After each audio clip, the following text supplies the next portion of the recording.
आशिकाने रसूल का ठाठा मारता हुआ समंदर जो आपके सामने, आप हज़रा के सामने रिजवी साहब इस वक्त अदालत के अंदर पेश होते हुए, और रिजवी साहब की गाड़ी आगे जा चुकी है।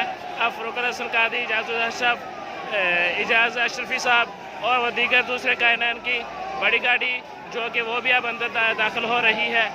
मेरे मालिक अपने फजल के साथ तुझे वासा रसूलुल्लाह सल्लल्लाहु अलैहि वसल्लम का आज रिजवी साहब को बाइस रहाई अता फरमा।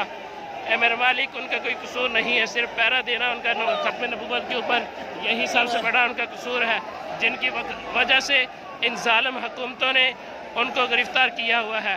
मेरे मालिक उन तमाम को बाइस रहाई अता फरमा। मेरे मालिक उन तमाम को बाइस रहाई अता फरमा।